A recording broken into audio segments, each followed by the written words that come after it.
Bienvenidos a la clase número 6 en comprensión de los tiempos. Vamos a seguir adelante con el tema de filosofía de la religión con el profesor Luis Rogelio Garavito. Vamos a orar y vamos a dar comienzo a la clase del día de hoy. Padre, gracias Señor por renovar nuestras fuerzas. Gracias Señor por tu presencia en nuestras vidas. Gracias por tus propósitos. Haz que tus propósitos tomen lugar en nuestras vidas hoy. Gracias por el Maestro. Bendice su vida, su ministerio. Te lo pedimos, Padre, en el nombre de Cristo Jesús. Amén. Profesor Luis Rogelio, bienvenido a su clase. Bueno, saludos a todos. Estamos ya en la segunda parte del curso que nos hemos propuesto de 10 sesiones de esta interesante ruta de la filosofía de la religión que nos ha traído por diferentes escenarios, considerando la definición misma de Dios, considerando los principios fundamentales y algunos elementos en común que las religiones tienen, considerando algunas objeciones también frente a las mismas religiones, las limitaciones epistemológicas, las mismas limitaciones inherentes al ser humano, a la naturaleza de la humanidad, argumentos en favor de la existencia de Dios, argumentos en contra de la existencia de Dios, la realidad que nos abruma en sentido de la realidad del mal, del sufrimiento, de la injusticia y del dolor,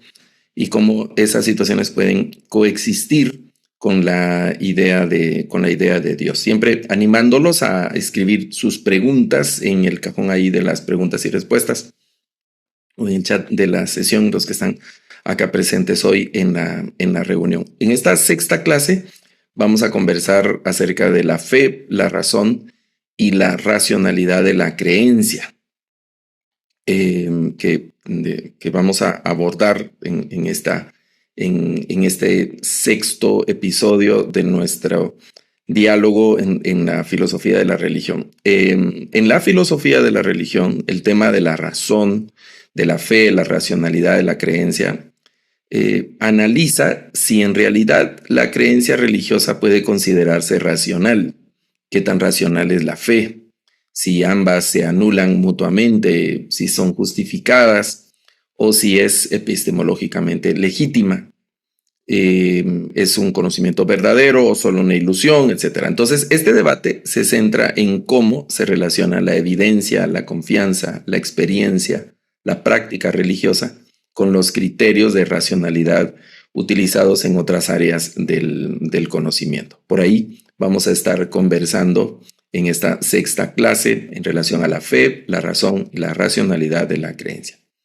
Entonces, hablemos del evidencialismo, que son como tres aspectos que inicialmente en la primera vista pareciera que están enfrentados y que se descartan, como el evidencialismo, el fideísmo y el pragmatismo, que son como corrientes también dentro de esta misma discusión.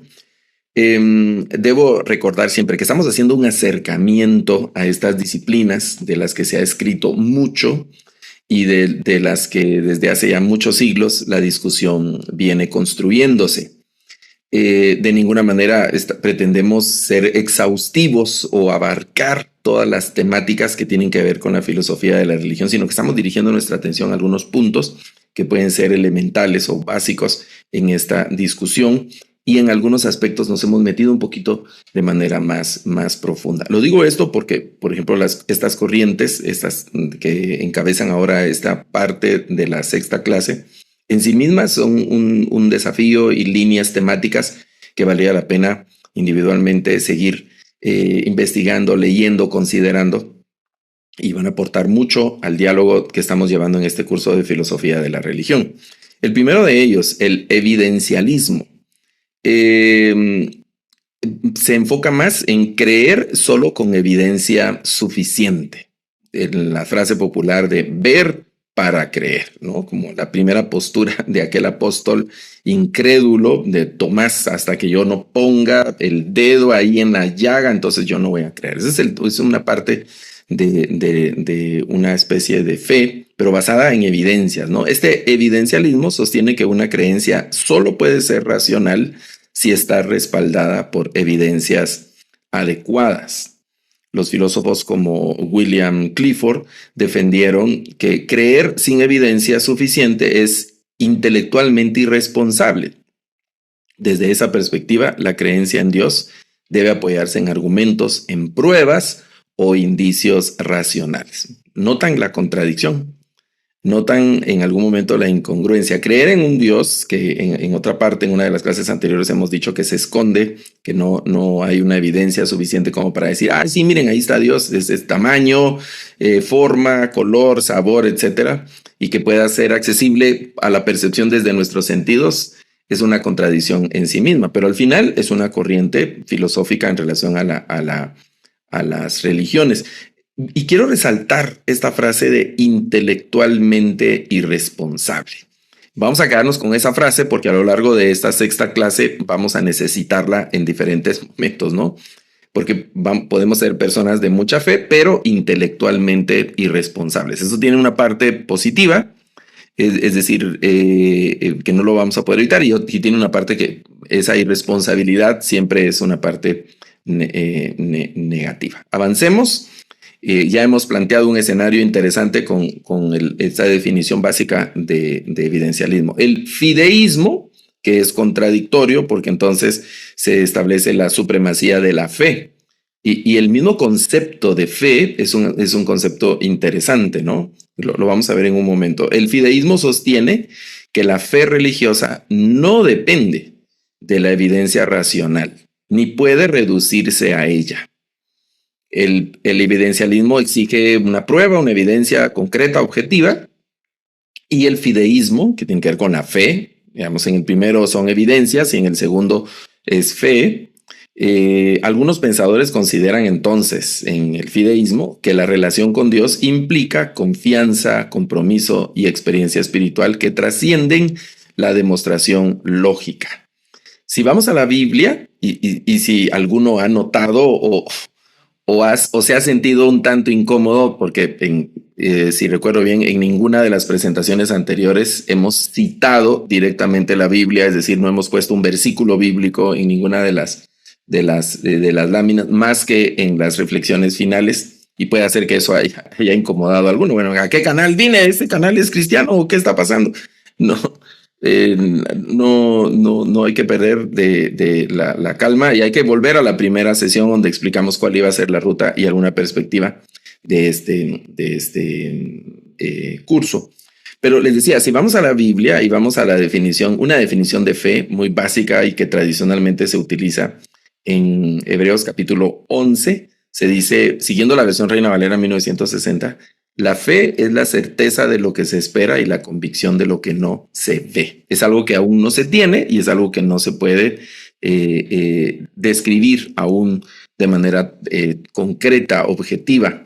Es algo que no se mira, que supera la percepción de nuestros sentidos. Esa es la fe, una confianza absoluta en algo que no pertenece a las categorías de este mundo. Eso se enfrenta entonces con la primera propuesta, que tiene que ver con el evidencialismo, que exige evidencias. Avancemos, hablemos del pragmatismo religioso.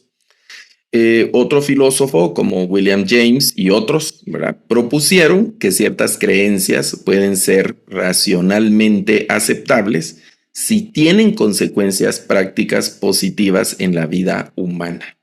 Esto es ya una especie de sistema ecléctico donde se toman lo bueno de ambas posturas, tratando de encajarlas, sin despreciar el evidencialismo ni el fideísmo, y sin poner el énfasis en los conceptos abstractos en sí mismos de cada uno de ellos, sino más bien en el resultado.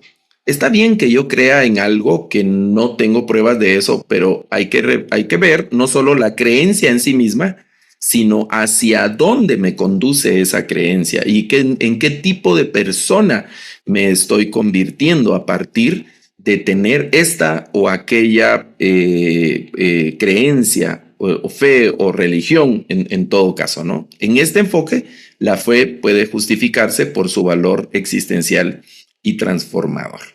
Una de las discusiones que se hacen en las aulas de teología es cuál es la sana doctrina que menciona el apóstol Pablo en las cartas a Timoteo, la sana doctrina. Y recuerdo en una de las primeras discusiones hace algunos años, uno de los profesores dio una respuesta que me pareció muy lógica, muy sencilla, muy profunda también, y que ha solucionado en gran parte las discusiones teológicas que implican el compromiso moral, el compromiso individual de las personas, que no solo es una discusión teológica así muy abstracta, sino que tienen ya un qué hacer al momento de terminar esa reunión donde se ha discutido. Entonces, este profesor decía, la sana doctrina es la doctrina que sana, es la doctrina que nos hace mejores personas. Y esa ha sido una de las críticas frente a las distintas religiones. Nosotros somos cristianos, evangélicos. Ha sido una de las constantes críticas. Ok, muéstrame tu Dios, como le decían al salmista, pero muéstrame tu Dios a través de tus acciones, no a través de tu discurso. Yo no quiero conocer a tu Dios por tu discurso. Ya vendrá el tiempo del discurso. Ahora quiero ver tus acciones, cómo vives, quién eres. Muéstrame tu Dios a través de tus acciones. Esa es la parte del pragmatismo religioso. Entonces va a haber siempre esa tensión entre la razón y el compromiso existencial. El debate entre estas posturas refleja la tensión entre dos formas de racionalidad. Una está centrada en la evidencia estricta, como en el evidencialismo, y la otra que reconoce el papel de la confianza, que es la fe, ¿verdad? La experiencia y las decisiones personales en la formación de creencias. Y siempre enfocado un tanto más en el asunto de la práctica. Yo creo que esa es parte también de la queja que hacen los profetas al pueblo de Israel en capítulos como el capítulo 1 de Isaías. Yo he sugerido siempre darle una buena lectura al capítulo 1 de Isaías para tener una mejor comprensión de todo el contenido profético. En el capítulo 1 de Isaías están contenidos los grandes temas que los profetas van a abordar en adelante. Y una de las quejas ahí en Isaías es precisamente esa discordancia entre el discurso, la práctica religiosa y la vida moral de las personas. Y es una queja constante a lo largo de todos los profetas. Hablemos entonces de, como un segundo punto en esta sexta clase que estamos abordando el tema de la fe, la razón y la racionalidad de la creencia, una epistemología reformada. Recordemos el concepto de epistemología, que es la reflexión filosófica que tiene que ver con nuestros procesos de adquisición del conocimiento, de la reflexión, de los procesos de la percepción y esas cosas que se mencionan como procesos naturales. Hoy se habla mucho de la neurociencia, de la sinapsis y esas carreteras sinápticas en las que se van formando nuestras conductas, nuestras maneras de aprender, nuestros estilos de aprendizaje, desde donde se evidencian situaciones como las inteligencias múltiples y otras cosas que pasan aquí en nuestro cerebro, en nuestra intelectualidad, del ejercicio racional. Y en esta ruta de pensamiento de la epistemología se habla de creencias básicas propiamente, ¿no? Esta epistemología reformada, desarrollada por los filósofos como Alvin Plantinga, que lo hemos citado en varias ocasiones, sostiene que algunas creencias pueden ser racionales sin depender de argumentos. Van a tener algún sentido, ¿no? Estas creencias se denominan pues creencias propiamente básicas, ¿no? O las creencias básicas, es decir, creencias fundamentales, no básicas solo por lo elemental, lo sencillo, sino porque están en el fundamento, en la base de la creencia, que no requieren una demostración previa. Estas creencias que van a servirnos como fundamento para una vida práctica de moralidad, de justicia, de equidad. Bueno, la creencia en Dios como una creencia básica. Aquí en el fondo hay otras discusiones como ¿vale la pena ser bueno? ¿Vale la pena hacer el bien? ¿Vale la pena actuar como una buena persona? ¿Vale la pena tanto en lo privado como en lo público mantenernos sujetos a nuestros principios y valores todo el tiempo? ¿Vale la pena eso? Bueno, en el fondo está algo de esa discusión. La creencia en Dios sostiene esos principios, esas creencias fundamentales, ¿no? Según esta perspectiva, la creencia en Dios puede surgir de forma natural en la experiencia humana, de manera similar a otras creencias básicas como la confianza en la memoria o en la percepción, esa creencia en Dios. Y de alguna manera estos filósofos han aceptado también esa inclinación inherente que hemos hablado del ser humano hacia lo divino y la creencia fundamental, la creencia en Dios, que va a servir como cimiento de la acción de las demás personas, de las personas en medio de un contexto existencial muy particular. Avancemos y veamos el concepto de Warren, que Plantinga introduce este concepto que se refiere a las condiciones que hacen que una creencia sea conocimiento verdadero, como una especie de garantía. También una creencia tiene garantía cuando se forma mediante facultades cognitivas que funcionan correctamente en un entorno adecuado. Y eso es cuando ya se racionaliza la creencia. Ahora que repensamos nuestra fe, nos hace más sentido. Inicialmente fuimos creyentes, no podíamos probablemente en algún momento explicar exactamente nuestra fe o nuestros sentimientos, nuestras decisiones, convicciones, pero conforme pasa el tiempo, estas convicciones se van aclarando y vamos tomando la capacidad de racionalizar, de verbalizar en un discurso, en un diálogo, lo que creemos, por qué lo creemos, por qué actuamos de determinada manera basados en los principios morales, éticos que plantea nuestra fe, nuestra creencia, por qué actuamos de una determinada manera o no. Otro asunto tiene que ver con la crítica al evidencialismo estricto.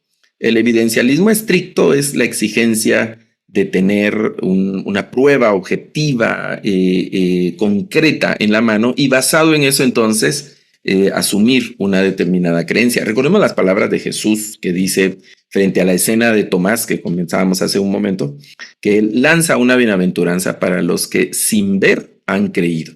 Sin ningún tipo de evidencia, ellos logran creer, logran tener esa creencia. Esta epistemología reformada argumenta entonces que exigir evidencias argumentativas para toda creencia es algo en realidad incoherente, no tiene sentido, ya que muchas creencias fundamentales que están ahí en el conocimiento humano no dependen de pruebas formales para una consideración como algo positivo.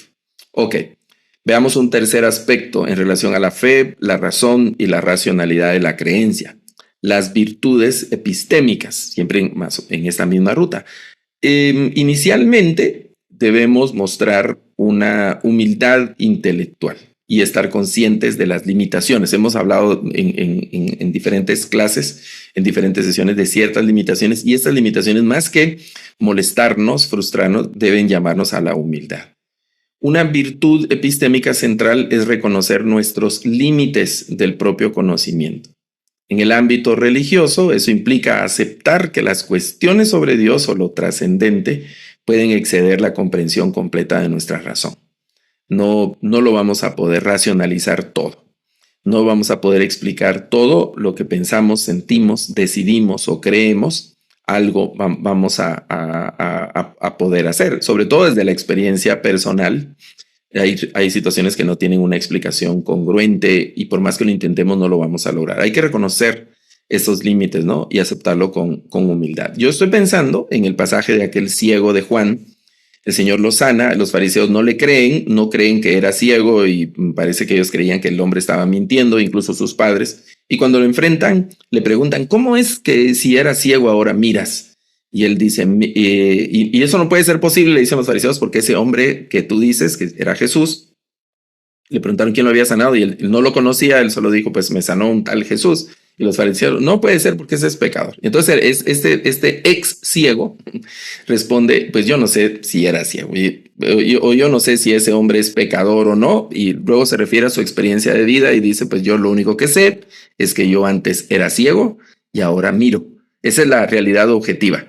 ¿Cómo ha ocurrido? yo no puedo explicarlo. No puedo explicarlo por qué lo hizo, cómo lo hizo, para qué lo hizo, etcétera. Esas situaciones yo no las conozco. Lo que yo sé es mi realidad objetiva, que es yo era ciego y ahora miro. No lo puedo explicar, pero esta es la realidad que planteo, ¿no? Habla también de la honestidad intelectual, no solo la humildad intelectual, sino la honestidad intelectual, que implica evaluar las creencias con sinceridad, sin distorsionar la evidencia ni ignorar las objeciones. En filosofía de la religión, esta virtud promueve un diálogo abierto entre creyentes y críticos. Cada una de las críticas que se hace a nuestra religión debemos convertirla en una piedra que edifique, cada piedra que nos lanzan, ¿no? Cada piedra que nos tiran por nuestra religión, por ser personas religiosas, debemos tomarla, recibirla más que como un golpe, un insulto, aunque venga envuelta en un insulto, en una agresión de algún tipo, pues debemos transformarla en un ladrillo que va a edificar nuestro fundamento de fe, nuestras convicciones y analizarlas. Muchas de ellas van a tener algo de razón o van a tener mucha razón y otras van a ser pues situaciones que no van a tener ningún tipo de razón, pues nos va a servir para replantearnos ciertas cosas, evaluar lo que creemos y a partir de ahí seguir construyendo nuestra vida de fe y de religión en esa honestidad intelectual. Reconocer también los límites y reconocer nuestras carencias y reconocer nuestros errores y limitaciones, nuestras incongruencias en algún momento. En ese mismo sentido, la apertura al aprendizaje, estas virtudes epistémicas nos van a llevar a incluir la disposición a estar siempre revisando las creencias cuando aparecen nuevas razones o evidencias. Esto favorece una actitud reflexiva en la búsqueda de la verdad. En una de las sesiones anteriores estábamos hablando de la discordancia que hay en cuanto a la edad de la Tierra, cuando abordamos los argumentos cosmológicos en relación a la existencia de Dios, en favor de la existencia de Dios. Y hay ese mismo, alguna especie como de argumentos cosmológicos en contra de la existencia de Dios. Pero cuando hablamos de a favor de la existencia de Dios, estuvimos conversando un poco de la discordancia que hay entre la edad que la ciencia le asigna a la Tierra y una postura que yo cada vez oigo menos, creo que se ha descartado ya en la mayoría de los círculos evangélicos, esa postura de la edad de la Tierra limitada al conteo que se hace de la edad de las personas que aparecen en los primeros capítulos de la Biblia antes del diluvio y algunos después del diluvio, ¿no? De hecho, había un vacío en un conteo que se hizo en los siglos durante el medioevo y otros filósofos y teólogos que hicieron unos conteos y quedaba un vacío ahí, una cifra que no cuadraba. Y entonces a alguien se le ocurrió la idea de que era el tiempo, que ese vacío, esa cifra que no cuadraba, era el tiempo que había tardado Noé en construir el arca. Y entonces en la escuela dominical nos enseñaban, yo recuerdo de niño haber oído alguna vez que Noé había tardado 120 años construyendo el arca. Entonces, pero esa cifra no aparece en la Biblia por ningún lado, sino que ha surgido de las reflexiones que hicieron al tratar de establecer la edad de la Tierra y hacer una cronología así muy exacta de lo de la Tierra. Derivado de eso también se plantearon escenarios escatológicos que en esos escenarios escatológicos la Tierra no debió haber avanzado más allá de los años 2000, pero bueno. Entonces debemos mostrar el pensamiento religioso, debemos estar siempre abiertos a un constante aprendizaje a partir de nuevas evidencias, a partir de nuevas razones, replantear lo que estamos enseñando y que eso sea, en lugar de que desafíe o que debilite o que vaya a destruir nuestro esquema, nuestra estructura de creencias o nuestra estructura teológica.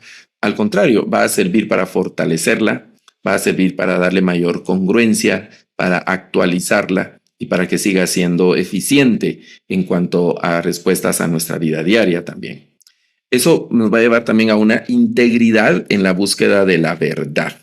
Eso es lo más importante en todo esto que hemos estado conversando, la búsqueda de la verdad. No solo como un ejercicio intelectual,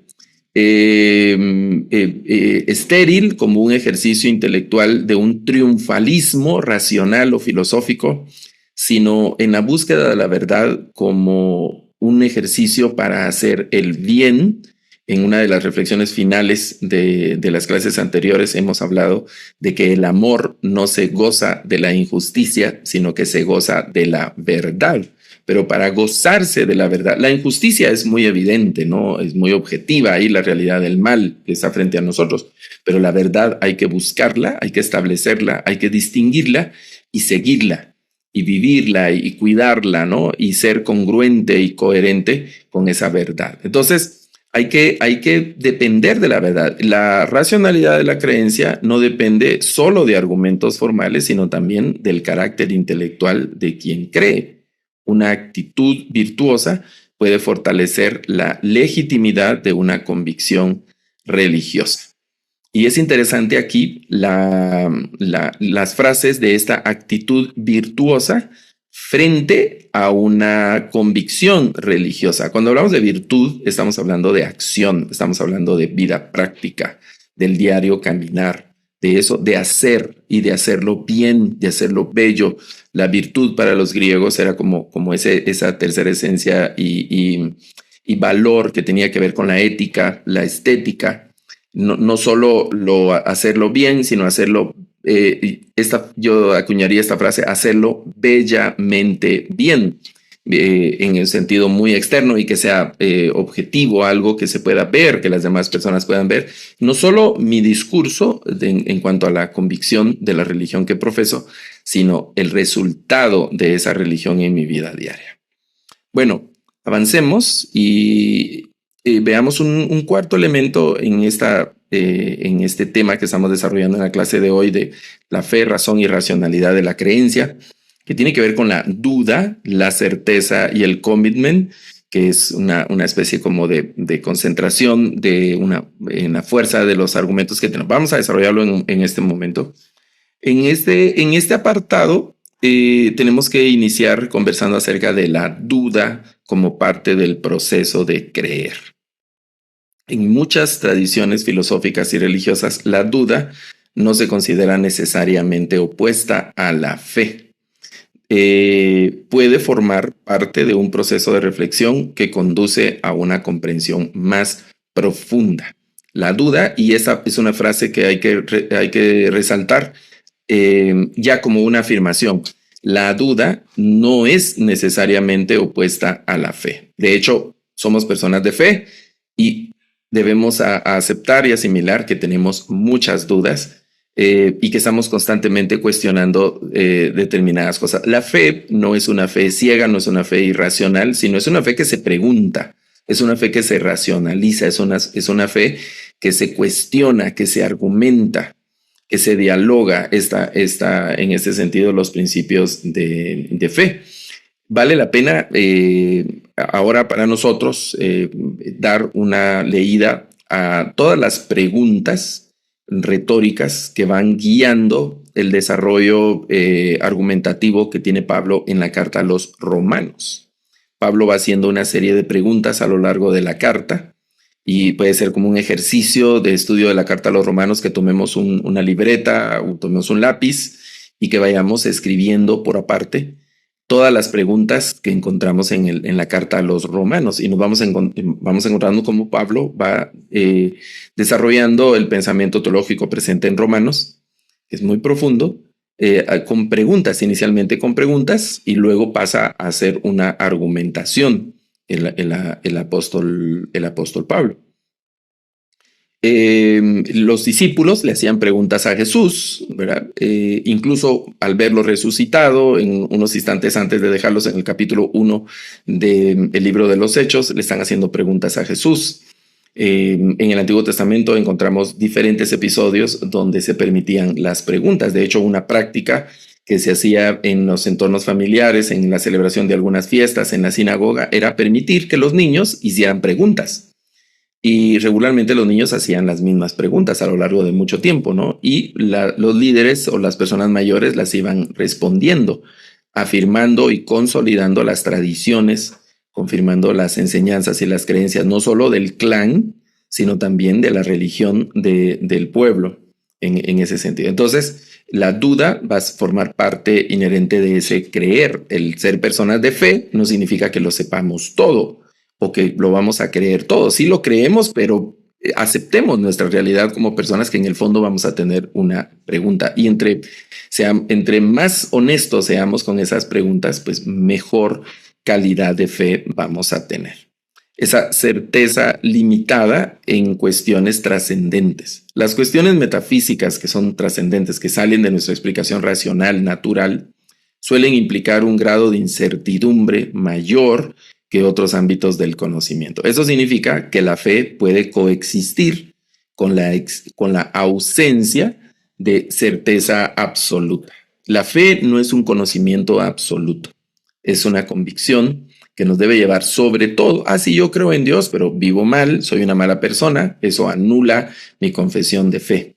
La fe inicialmente nos va a servir para ser transformados y ser en la perspectiva pragmática. La calidad de la fe se va a evaluar dependiendo de la calidad de persona que soy y hacia dónde me conducen esas creencias. Avancemos y en ese sentido de la duda, la certeza y el commitment, hablemos de la fe como un compromiso existencial. Más allá de una proposición intelectual, la fe puede entenderse entonces como una forma de commitment, que es como una especie de mandamiento, de mandato, es decir, un compromiso vital que orienta las decisiones y la práctica de la vida. Eso va a regir en mi vida, la fe. Pero no solo como una especie de esclavitud intelectual, sino sobre todo me va a conducir de manera apropiada en medio de mi contexto existencial, de la vida, en la práctica de vida. Eso va a tener un impacto directo. Entonces, eso nos va a llevar a la dimensión práctica de la creencia. Pasamos de la intelectualización a la acción, a la práctica. No es solo lo que yo confieso, lo que yo creo, sino es más lo que yo vivo, lo que yo hago, qué tipo de persona y qué tipo de acciones derivan de mi creencia.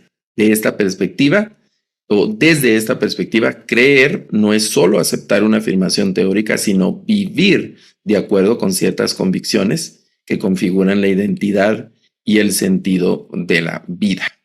Y el sentido de la vida. Por ejemplo, tal vez ha escuchado, ¿no? Los relatos de un culto que realizan y el tema es feo y delicado, pero que realizan los sicarios en diferentes países. Yo vivo en Guatemala, soy guatemalteco, y vivo en un área cercana, que vamos a decir, en la periferia de la ciudad, que es una zona que algunas partes de esta zona han sido muy golpeadas por el tema de pandillas. En Guatemala, en el sur de México, el sur de Estados Unidos, Guatemala, Honduras y El Salvador se les ha llamado maras a estas pandillas. Hay dos grupos particularmente. Pero también está el mundo del sicariato, del narcotráfico y otro tipo. Entonces, desde hace algunos años ha sido público un ritual y una devoción que este tipo de personas violentas tienen a una imagen que se le ha llamado la Santa Muerte. Ese es un ritual y un culto extraño en el que se exalta la muerte, la valentía para matar, la valentía para arrebatar la vida de otras personas. Pero no puede ser un culto que se pueda, ¿cómo se dice?, como alentar o al que se le deba como permitir que se extienda, porque es un culto irracional que va en búsqueda de la destrucción de la vida y otras cosas, y sobre todo en contra de la legalidad de los pactos sociales que son nuestras leyes, nos gusten o no, que están para preservar y asegurar el bienestar de las sociedades. Esta clase de cultos no. Otros cultos o religiones, pensamientos religiosos que aceptan la interacción sexual entre personas mayores y niños, menores de 10 años, 6 años, una cosa como esa, es algo que no puede ser aceptado de ninguna manera. Entonces, esta dimensión práctica de la creencia es algo muy, muy relevante que debemos tener en cuenta. Las religiones, en ese sentido, evaluando el resultado en la vida práctica de las creencias. Podríamos categorizarlas como religiones que van a ser buenas o religiones que no pueden ser buenas por el resultado final que tienen. Y ojo, porque aquí puede ser que lo que la religión predica sea algo bueno, pero lo que hacen los participantes de esa religión sea algo malo. Era la queja constante de los profetas que decíamos. Ellos tenían una excelente religión en el sentido de lo que predicaba, pero lo que hacían las personas era totalmente contrario a lo que su expresión religiosa presentaba. Bueno, avancemos en este tema y veamos el último aspecto, el último punto de esta sexta sesión, que estamos hablando de fe, razón y racionalidad de la creencia. Esto es la relación con la ciencia y la explicación natural. Hay una diferencia de ámbitos, ¿verdad? En el primer aspecto, muchos filósofos sostienen que la ciencia y la religión abordan preguntas distintas. La ciencia se centra en explicar cómo funciona el universo, mientras que la religión suele abordar preguntas sobre significado, propósito y el fundamento último o la última realidad o la trascendencia de la persona. Y se establece esa distinción entre los dos pensamientos. Vale la pena hacerlo, ¿no? La ciencia no intenta explicar, aunque pues hay científicos que lo han hecho, no intenta explicar la trascendencia de la vida porque no lo logra explicar. La ciencia tiene algunos argumentos para explicar el por qué mueren los seres vivos, pero más allá no, ¿verdad? ¿Y qué pasa con el cuerpo, la materia de los seres vivos? La ciencia lo logra explicar porque es algo muy tangible, observable, ha sido algo muy, muy, muy objetivo, pero más allá de eso no. Y la religión no intenta explicar algunas situaciones científicas, sino que va por otro lado, ¿no? Cuando cruzamos esas líneas, entonces cometemos errores, ¿no? Y hay conflictos. Hay una complementariedad posible entre ambos enfoques, ¿no? Algunos enfoques consideran que la explicación científica y la interpretación religiosa pueden coexistir, ya que operan en niveles distintos de análisis. Yo creo que cada uno debe reconocer su espacio, ¿no? Dejar el espacio a la ciencia y la ciencia dejar el espacio a la religión. Cuando intentamos explicar la ciencia desde nuestro lenguaje religioso, vamos a cometer errores. Y cuando la ciencia intenta corregir las creencias y los principios religiosos, pues van a cometer errores, ¿no? Cada área, cada espacio tiene un momento de pensamiento. En ese mismo sentido, un tercer aspecto, hay que hablar de los conflictos históricos y contemporáneos. Hemos dicho que este curso hemos tratado de enfocar más el pensamiento, las ideas y estas últimas capas de pensamiento que se han dado en las últimas décadas con las ideas de los autores y filósofos más contemporáneos, probablemente los últimos 100, 150 años, aunque la discusión tiene muchos siglos atrás, ¿no? La discusión de las religiones. Estos conflictos históricos, hay que decir que a lo largo de la historia, entonces, surgen y han surgido tensiones entre ciertas interpretaciones religiosas y los descubrimientos científicos, ¿no? Hay que recordar la anécdota de Galileo Galilei, que la iglesia de aquel tiempo lo obligó a retractarse porque la iglesia enseñaba, basados en la Biblia, que el universo giraba alrededor de la Tierra, que incluso el Sol giraba alrededor de la Tierra, porque al observarse el Sol es el que se mueve. Yo estoy en el mismo lugar y observo que el Sol pasa sobre mi cabeza y se oculta. Y luego Galilei, al observar el universo, las constelaciones, las rutas que tienen los astros, se atrevió a decir no es y no con el afán de contradecir a la iglesia, sino cuando uno lee la historia de Galileo, con el afán de decir lo que él observaba, ¿no? En un pensamiento muy sincero, sin ser peleonero o beligerante. Él dice, no es la Tierra la que se mueve, ¿verdad? Sino que no es el Sol, perdón, no es el Sol el que gira alrededor de la Tierra, sino que es la Tierra la que gira alrededor del Sol. Entonces eso la iglesia lo interpretó como un desafío directo y fue obligado a retractarse. Por ahí hay una leyenda que dice que Galileo, mientras subió al podio, se retractó oficialmente. Cuando bajó a su lugar, murmuró ahí entre los dientes y sin embargo se mueve. Esa es una cosa no comprobada, que es una frase que se le asigna a Galileo.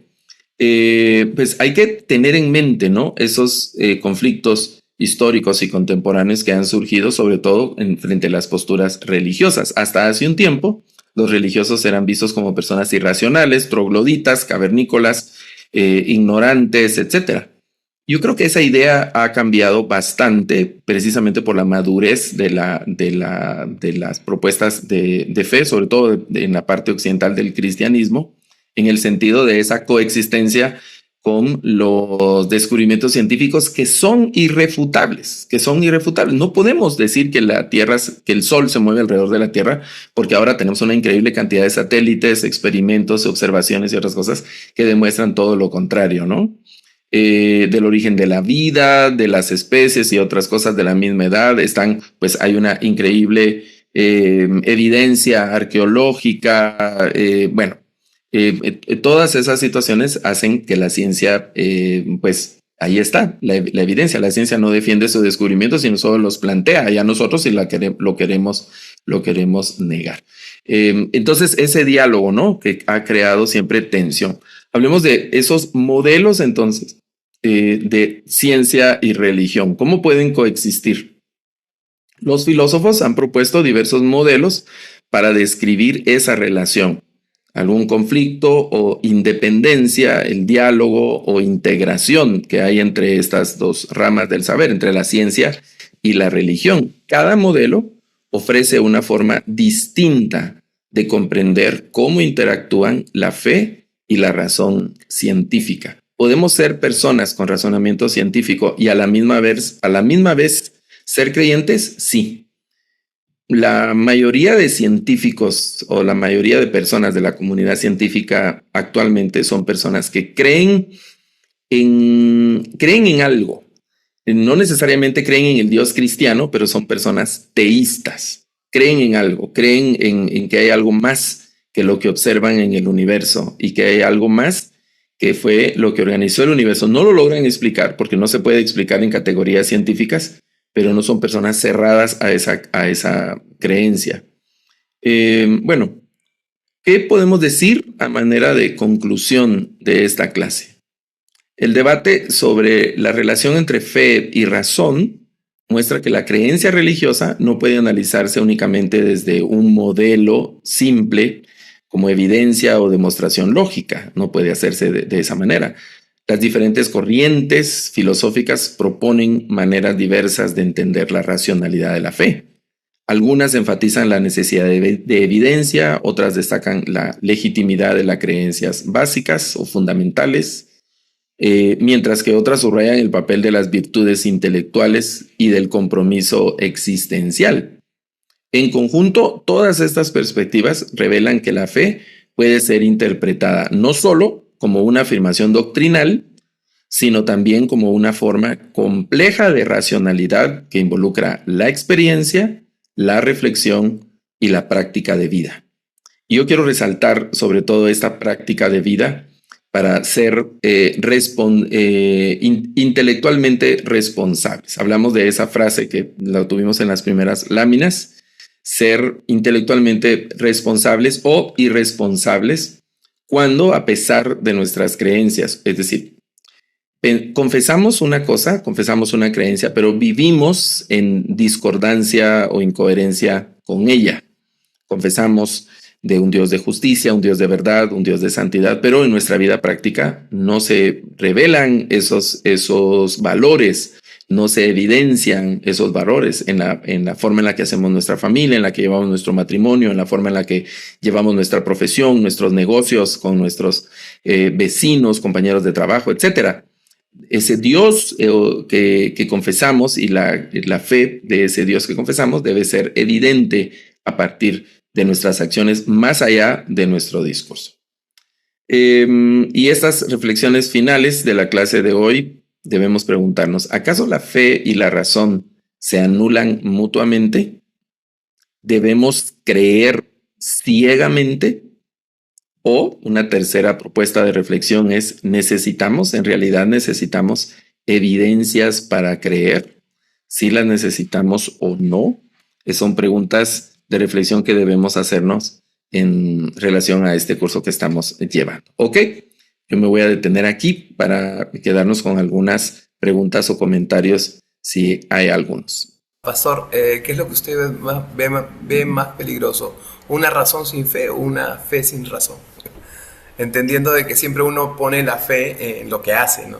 Pero no sé si se entiende la pregunta. Bueno, veamos nuestra vida. Nuestra vida es, somos personas de fe que no podemos renunciar a nuestra racionalidad.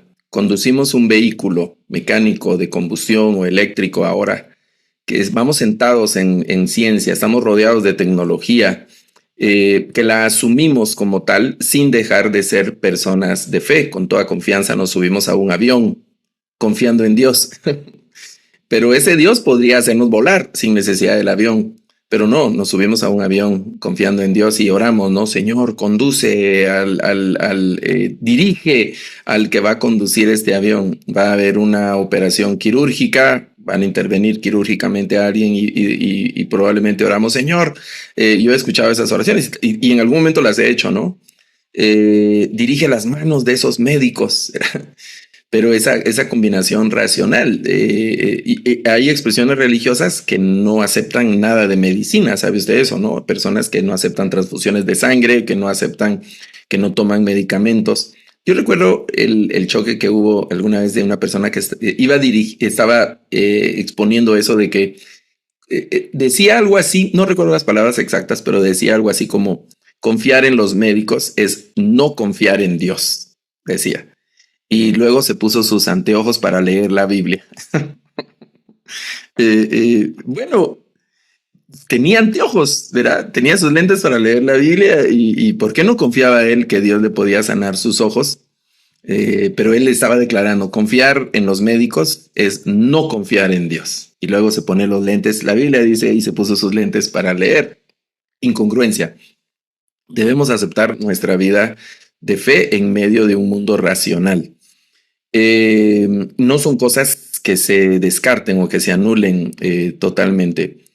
Por supuesto que esta fe, la experiencia, en las clases siguientes vamos a hablar un poco de fenomenología, donde se habla ya mucho de la experiencia personal y comunitaria de la fe, donde es algo mucho más profundo que en algún momento no logramos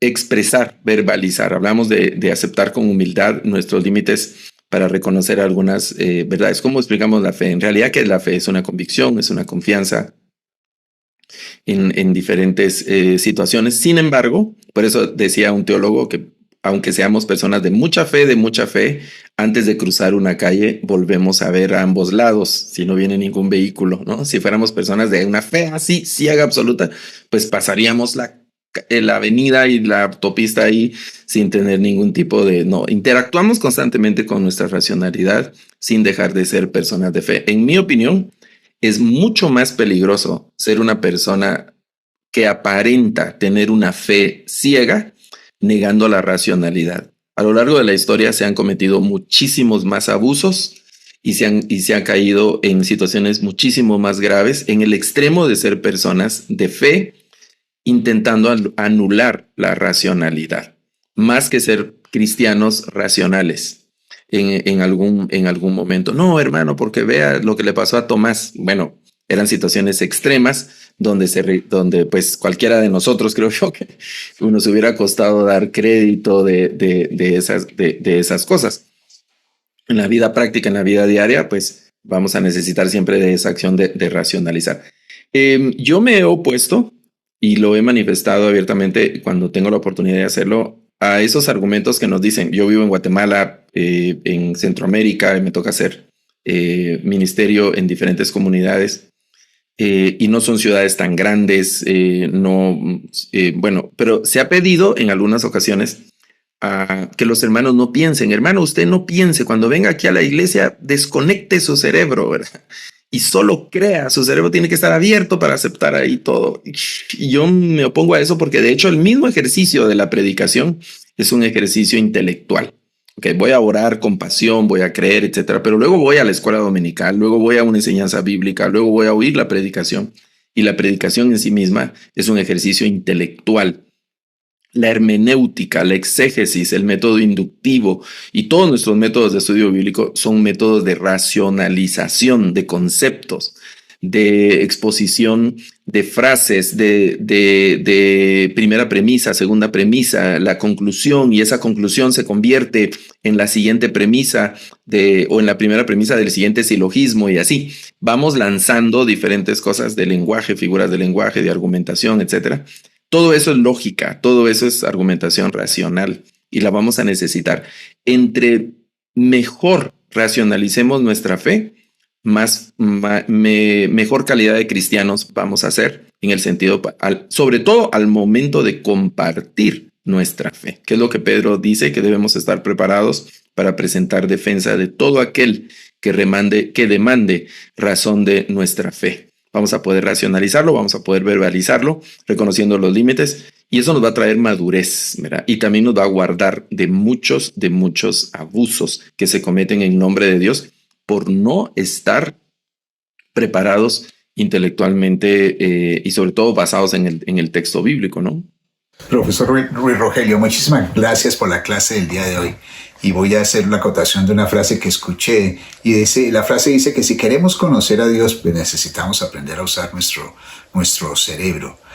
Yo quisiera hacerle una pregunta. ¿Cuál es el propósito de nosotros estudiar una clase como esta?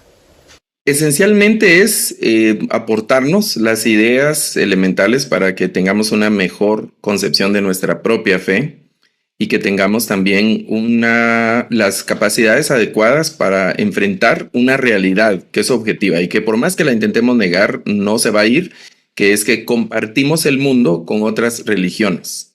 Compartimos el mundo con otras personas que no tienen nuestra misma religión, que tienen una religión distinta o que no tienen alguna religión. Y nos toca que compartir el mundo con ellas. Esa interacción inicialmente es una mejor comprensión de nuestra propia religión y las suficientes argumentos y capacidades para compartir el espacio vital, nuestras ciudades, nuestras comunidades, nuestro trabajo, incluso familia, con personas que no tienen nuestra misma religión y otras. Eso nos va a dar una mejor comprensión del mundo y de lo que ocurre en el mundo, y nos va a dar también la capacidad de poder evaluar el comportamiento religioso de otras sociedades, de otras culturas, sin ese afán de supremacía o esa actitud un tanto altiva de una religión. Nosotros creemos, yo soy cristiano evangélico, ¿verdad? Pero eso, mi convicción religiosa, no me debe llevar a cerrar los ojos frente al valor que tienen otras religiones y cosas interesantes y valiosas que voy a encontrar también en otras religiones. Estas discusiones y estos contenidos que estamos desarrollando nos van a ir dando esa habilidad. ¿Cómo se puede manejar la situación del fallecimiento de una persona que estuvo asistiendo a una congregación? ¿Se le dice a los familiares como consuelo que estén tranquilos, que su familiar está en la presencia de Dios cuando no se puede saber a ciencia cierta eso? Sí, yo creo que debemos revisar nuestros discursos para estos eventos, ¿no? Yo creo que el tema del consuelo ya está en la presencia de Dios y no tenemos esa certeza. No es algo muy honesto que de nuestra parte. En el afán de fortalecer a la familia y otras cosas, creo que decimos muchas cosas inadecuadas. En frío, sin estar en el momento, debemos revisar nuestro discurso frente a los dolientes y sin abrir más la herida, ¿no? Porque tampoco puedo llegar a decirle, pues mire, qué pena que falleció aquí su ser querido y no solo que ahorita va a estar tostándose y chamuscándose en el infierno, allá revolcándose con todos los demonios. No va a ser tampoco no es una buena idea, ¿no? Creo que más que enfocarnos en la persona que ha fallecido, que no podemos hacer en absoluto nada por esa persona, debemos enfocarnos en los dolientes, pedir fortaleza, consuelo. En el momento que estábamos hablando, poner el hombro para llorar con esa persona, llegar, sentarnos, estar en silencio, puede ser una mejor reacción. Y luego enfocarnos en el doliente, ¿no? Si es una persona y si nosotros nos toca que participar en ese sentido, pues bueno, ¿qué va a pasar con esta familia? ¿Qué va a pasar con estos niños? Vamos a ver a nivel de pastoreo, a nivel de comunidad de iglesia, acompañar a los dolientes, a las personas que aún siguen vivas. Por el fallecido, pues ya no podemos hacer en absoluto nada, ¿no? Y obviamente no tenemos la certeza porque el hecho de que haya llegado todos los días a la iglesia tampoco significa que eso sea un pase directo al reino de los cielos, ¿no? Recordemos del ladrón en la cruz. El tipo fue un ladrón asqueroso, pervertido y no sé qué más, al punto de que lo crucificaron. No crucificaban a cualquier ladrón. ¿Por qué no habían crucificado a Barrabás? Estaba ahí como en salmuera, ¿no? Pero a este lo crucificaron, ¿no? Era un tipo malo, malvado, y en el último suspiro de su vida, el Señor le dice, estarás conmigo en el paraíso. Para toda la demás gente, pues él estaba en el infierno, y si me preguntan a mí, yo diría, pues sí, pues al infierno, pues es un tipo malo, ¿no? Y qué bueno que lo crucificaron, y no sé, diferentes cosas. Pero en el último momento el Señor le ofrece salvación. Y puede ser que otros no. Los fariseos vestían de largas vestiduras, hacían oraciones, ayunos, presentaban unas ofrendas, sabían la ley de Moisés, se sentaban en la cátedra, hacían un montón de cosas y eran hijos del infierno. Eran de la descendencia de Belcebú y todas esas situaciones que les decía el Señor. Entonces, categorizar al fallecido creo que no es la mejor estrategia, sino dirigir nuestra atención pastoral a las personas que están dolientes. Y si nos preguntan, pues ahí debemos revisar, bueno, confiamos en que el Señor haya tenido de él misericordia y ampararnos en la misericordia del Señor y no ponerlo en el cielo porque sí, ¿verdad? Porque sí, sino ser honestos con nuestro principio teológico, sin mentirle a la persona. Y por supuesto, en el momento de dolor, tampoco vamos a infringirle más dolor con la incertidumbre a la persona. Confiamos en la misericordia del Señor, porque pues no sabemos, ¿no? Exactamente no sabemos si puede ser una persona pecadora, abiertamente pecadora, y en ese pecado murió.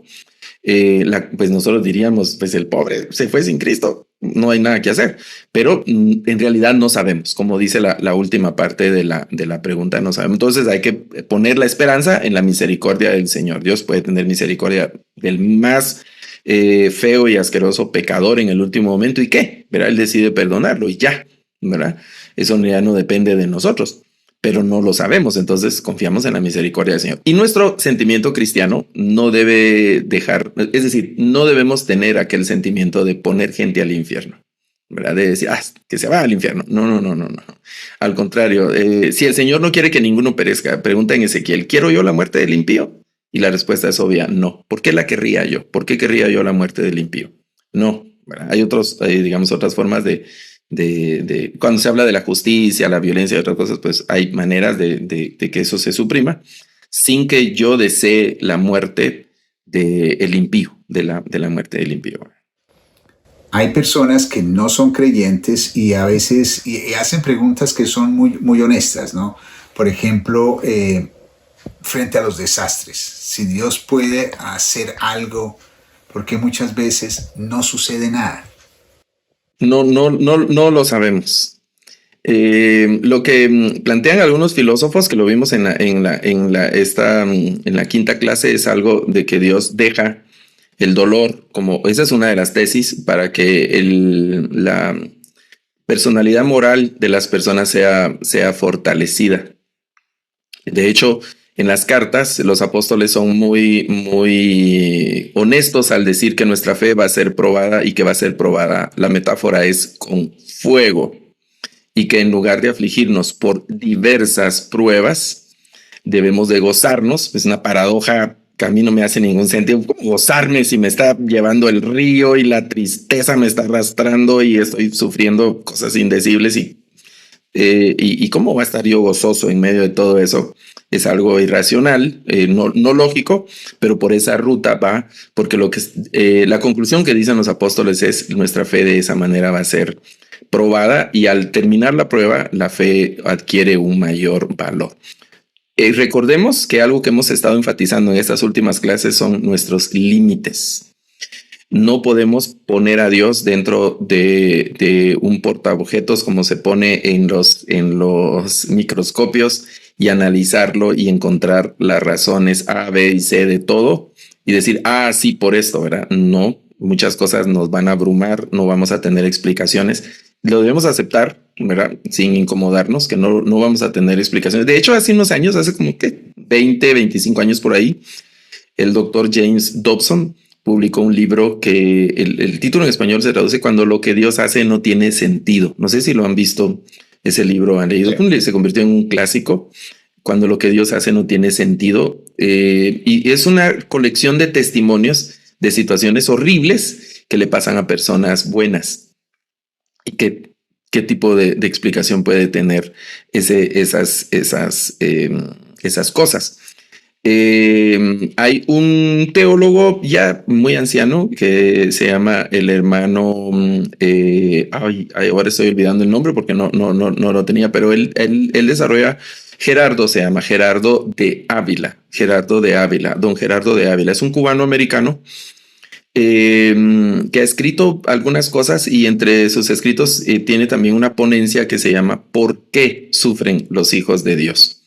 Y más que dar una explicación racional o lógica al sufrimiento de la gente buena, que es la tesis en Job, da una palabra de confort, de consuelo, de ese tipo de situaciones. Y recuerdo uno de los testimonios, rápidamente lo cuento. Él en su ejercicio pastoral, él cuenta que lo llamó una pareja que había tenido problemas para tener hijos. Y pues estaban en pruebas, haciendo muchas cosas para poder quedar embarazados y tener familia. Y en una de esas pruebas y exámenes y procedimientos que se estaban sometiendo, pues vieron que había sido positivo el procedimiento y la muchacha, la hermana, era una pareja de la iglesia jóvenes, la hermana estaba esperando bebé. Pero en todos esos exámenes que estaban haciendo también descubrieron que tenía un tumor y que debía ser operado inicialmente y tratado, bueno, el procedimiento ahí. Pero al hacer el procedimiento médico para tratar el tumor de la hermana, perdían al bebé. Y entonces el hermano cuenta que ellos lo llamaron a la clínica y el hermano cuenta lo que sudaba y el afligido pensando qué les iba a decir mientras llegaba a la clínica, ¿no? Porque debían tomar una decisión. Empezar el tratamiento médico para salir del tumor. Eso implicaba perder al bebé o seguir con el embarazo, pero eso también hacía que el tumor creciera con un alto porcentaje de muerte. Cuando llegó a la clínica, el hermano cuenta que la pareja le dijo, hermano, esté tranquilo, hemos tomado ya una decisión, solo queremos compartirla con usted. Vamos a seguir con el embarazo. Y el hermano dice en una de las ponencias, un poco entre lágrimas, pues a los meses nació una niña bella y a las semanas murió la mamá por el tumor. ¿Cómo explicamos eso, hermanos? ¿Qué sentido te podemos encontrar a eso? No tiene, creo que esas eran las cosas que daban vuelta en mi cabeza mientras manejaba esos kilómetros para ir a recoger el cadáver de mi hermano. Y en un momento se perdió toda razón, se perdió todo sentido, el dolor y todas esas cosas no tienen ningún tipo de explicación. No lo tenemos, no lo intentemos, ¿no? Amparémonos en esos escenarios que nos superan, que nos atropellan y nos superan totalmente. Amparémonos en que a pesar de eso, Dios sigue siendo bueno. Nuestra razón va a decir, pero ¿cómo bueno? ¿Cómo puede ser Dios bueno en medio de esto? Dios sigue siendo bueno y sigue siendo soberano y sigue siendo justo. Y muchas de esas preguntas probablemente nunca nos vamos a tener respuestas. A la viuda de mi hermano oír constantemente cada cierto tiempo su pregunta, ¿por qué Dios se lo llevó? Y aquella cosa de que Dios necesitaba un ángel allá en el cielo, eso no es mucho consuelo, hermano. Dios tiene un plan, pues sí, pero no me gusta el plan de Dios, me duele el plan de Dios. Frente a la muerte, frente a la enfermedad, frente a la calamidad, entran en crisis nuestras creencias y ahí se fortalecen. o se deben fortalecer, ¿no? Y cuando vemos que una persona cercana a nuestra está en debilidad y está ahí cavilando y dudando y pataleando y renegando de la fe, más que acusarlo, como probablemente hicieron los amigos de Job, sentémonos a la par de esa persona un momento en silencio y en los momentos oportunos, con la gracia, la sabiduría de Dios, acompañémoslo y nosotros mismos tratemos de salir de esas circunstancias que nos desafían intelectualmente, ¿verdad? Muchísimas gracias, profesor Garavito. Esto me hace acordar de una frase que encontramos en la Biblia. Dice que las pruebas no nos avergüenzan, sencillamente porque el amor de Dios ha sido derramado en nuestros corazones. Tengo una última pregunta. Usted habló de la duda. También el libro de Santiago habla acerca de que cuando le pidamos algo a Dios, que le pidamos con fe, si no pretendamos recibir cosa alguna. Ahí habla también acerca de la inconstancia de sus caminos y todo ello. Y aquí viene la pregunta: ¿es posible tener una fe fuerte y al mismo tiempo una duda honesta sin caer en contradicción? Sí, yo creo que sí. La duda nos va a acompañar siempre en algún momento, ¿no? No dudar de Dios o de las capacidades de Dios, pero en situaciones como las que comentábamos, de situaciones críticas de muerte, enfermedad, una quiebra económica, un robo, un asalto, lo que sea, que son cosas que no esperábamos y pareciera como que Dios nos ha fallado en algún momento. Se requiere una convicción firme y obviamente estos de pida a Dios, etcétera, últimamente se ha interpretado como cosas materiales. Yo voy a pedir a Dios porque quiero una casa nueva, quiero otra casa, quiero otro carro, quiero esto, quiero aquello, y planteamos la relación con Dios. Eso se reduce a bienestar económico material. Y no necesariamente, ¿no? Y si no me va bien o no me va como yo quisiera que me fuera, pues voy a empezar a dudar de Dios. Creo que reducir a nuestra fe a esas categorías es muy inadecuado, ¿no?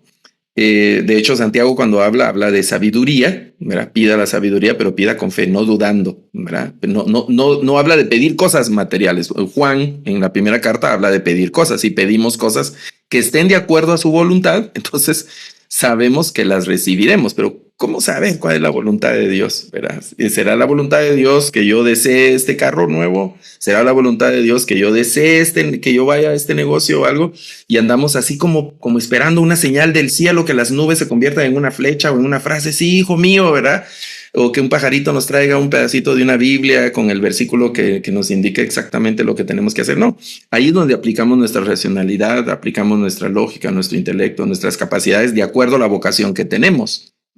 De acuerdo, si usted es un hombre de negocios, pues no está esperando una revelación propiamente, sino de acuerdo a sus capacidades profesionales para hacer negocios, pues usted evalúa todos los escenarios, evalúa todas las variables que implican los negocios y toma las decisiones en la vida de negocios, en la vida de la empresa, en la vida del comercio, en la vida, etcétera. En esa parte, sin dudar de que Dios es Dios en esas categorías, que controla el mundo, que hace, bueno, tantas cosas que son paradojas en sí mismas, ¿no? Porque vemos el relajo que hay en el mundo, pero Dios no ha perdido el control. Hay una parte de un salmo que dice: Dios gobierna en medio del diluvio. Y a mí se me hace una escena muy dramática porque Dios está gobernando en medio del caos del diluvio, ¿no? Y cuando uno ve a lo largo de la escritura, las revelaciones o las visiones que ciertos personajes han tenido de Dios, Dios está sentado en su trono.